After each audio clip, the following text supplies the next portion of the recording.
জুলাইয়ে রাজপথ কাঁপানো সেই তেজস্বী কণ্ঠস্বর আজ নিস্তব্ধ। ওসমান হাদি, যিনি বুক চিতিয়ে দাঁড়িয়েছিলেন আধিপত্যবাদের সামনে, যার একটি হুঙ্কারে রাজপথ প্রকম্পিত হতো, তিনি আজ না ফেরার দেশে। কিন্তু তার এই চির বিদায় কি কেবলই একটি মৃত্যু, নাকি এটি একটি সাজানো দাবার গুটি প্রথম চাল? জুলাই অভ্যুত্থানের সামনের সারির যোদ্ধা এবং উদীয়মান তরুণ রাজনীতিবিদ ওসমান হাদি এক সপ্তাহ মৃত্যুর সাথে লড়াই করে শেষ নিঃশ্বাস ত্যাগ করেছেন। ওসমান হাদি ছিলেন এমন একজন ব্যক্তিত্ব যিনি খুব অল্প সময়ে মানুষের মধ্যে গভীর প্রভাব ফেলতে সক্ষম হয়েছিলেন।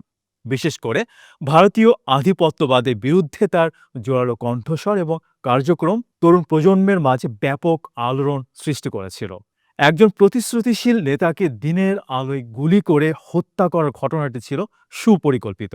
হামলাকারীরা জানতো ওসমান হাদির মতো জনপ্রিয় মানুষের রক্ত ঝরলে দেশে একটি বড় ধরনের উত্তাল পরিস্থিতির সৃষ্টি হবে। সেই পরিকল্পনা অনুযায়ী হামলা চালানো হয় এবং হামলার পরপরই অপরাধীদের দ্রুততম সময়ে প্রতিবেশী দেশ ভারতে আশ্রয় নেয়।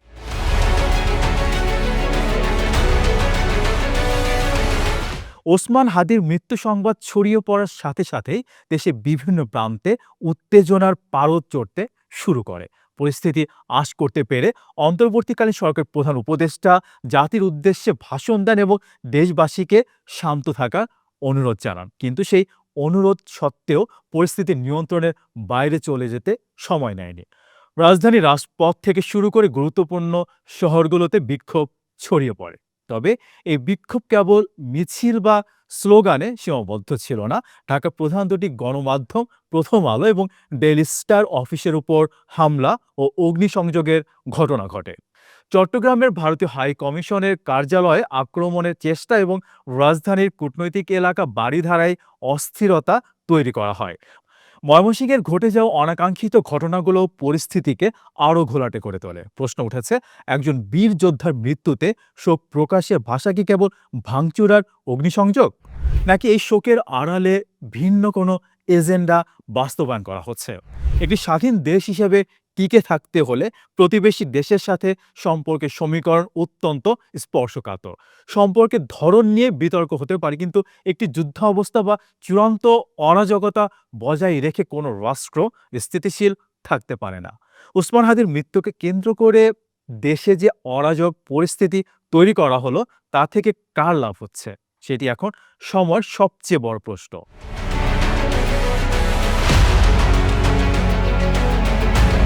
বিশ্লেষকদের মতে দেশ চূড়ান্তভাবে অশান্ত হলে এবং একটি অস্থিতিশীল অবস্থা দীর্ঘায়িত হলে এর সুবিধাভোগী কোনো মতে সাধারণ জনগণ বা বিপ্লবীরা নয়।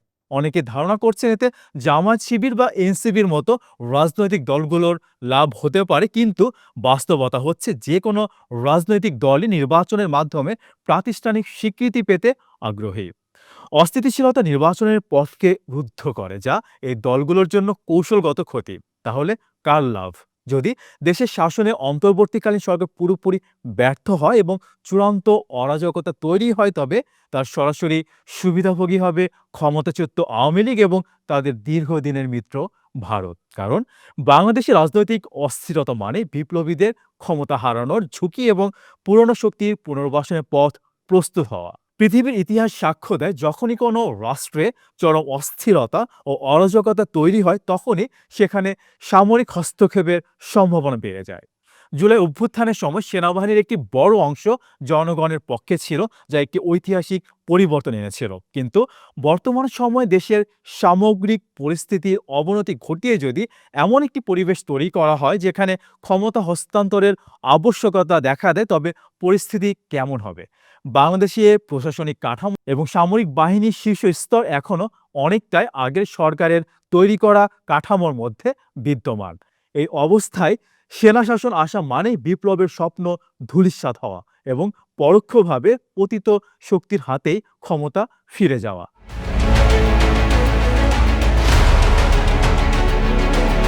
ফরাসি বিপ্লবের ইতিহাস এখানে অত্যন্ত প্রাসঙ্গিক। ১৭৮৯ সালের বিপ্লবের পর সেখানে গঠিত সরকার দেশে শান্তি ফিরিয়ে আনতে ব্যর্থ হয়েছিল। সেই ব্যর্থতার সুযোগে দেশে গুপ্ত হত্যা, বিদেশি রাজতন্ত্রীদের আগ্রাসন এবং অরাজকতা চরম আকার ধারণ করে। এই বিশৃঙ্খল সময়ের অবসান ঘটিয়েছিলেন নেপোলিয়ন বোনাপার্ট। তিনি একজন সামরিক কর্মকর্তা ছিলেন। তবে বাংলাদেশের প্রেক্ষাপটে এমন পরিস্থিতি তৈরি হলে তা দেশের স্বাধীনতা ও বিপ্লবের চেতনার জন্য চরম হুমকি স্বরূপ হতে পারে। বর্তমানে দেশে যে অস্থিরতা চলছে তার পেছনে অনেকগুলো ফাঁদ পাতা হয়েছে বলে ধারণা করা হচ্ছে। বিশেষ করে অনলাইন দুনিয়ায় উস্কানিমূলক বক্তব্যের মাধ্যমে সাধারণ মানুষের আবেগকে ব্যবহার করা হচ্ছে। কোনো প্রভাবশালী অনলাইন ব্যক্তিত্বের ভূমিকা নিয়ে জনমনে সন্দেহ তৈরি হয়েছে। তারা কি আসলেও দেশের স্বার্থে কথা বলছেন, নাকি কোনো বিদেশি গোয়েন্দা সংস্থার এজেন্ডা বাস্তবায়ন করছেন, সেই প্রশ্ন আজ মুখে মুখে। ভবিষ্যৎ চিন্তা না করে এবং আবেগের বশবর্তী হয়ে যারা গতরাতে ভাঙচুর ও বিশৃঙ্খলা করেছেন, তারা কি আসলে জানেন তারা কার স্বার্থ বাস্তবায়ন করছেন?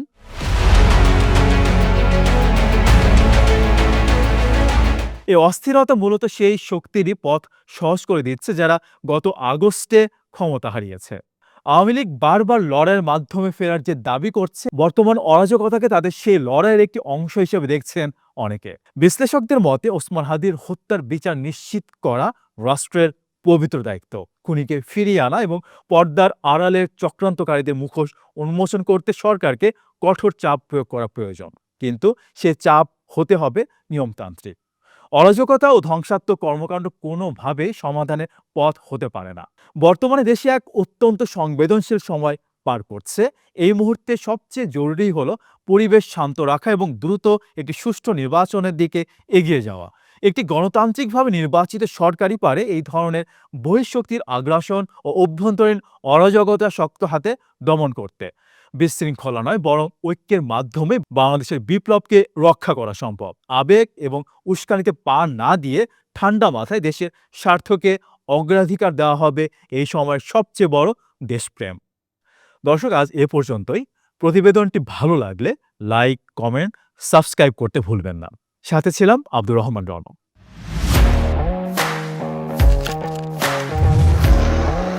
প্রফেশনাল স্টুডিও খুঁজছেন? ঢাকার প্রাইম লোকেশন নয়াপল্টনে দেশ সমাচার স্টুডিও আপনার কন্টেন্ট প্রোডাকশনের নির্ভরযোগ্য ঠিকানা। এখানে পাবেন 4K ক্যামেরায় মাল্টি অ্যাঙ্গেল রেকর্ডিং, আছে গ্রিন ও ব্ল্যাক স্ক্রিন সেটআপ, উন্নত মানের মাইক্রোফোন ও sound proof voice over booth. আপনার পছন্দ মতো স্টুডিও ডিজাইন করার সুযোগও থাকছে। Hazrat Shahjalal news content, talk show, interview বা পডকাস্ট, যা কিছুই করেন এখানে পাবেন প্রফেশনাল সেটআপ আর ফুল এডিটিং সাপোর্ট। আপনার চাহিদা অনুযায়ী বুক করতে পারেন আজই।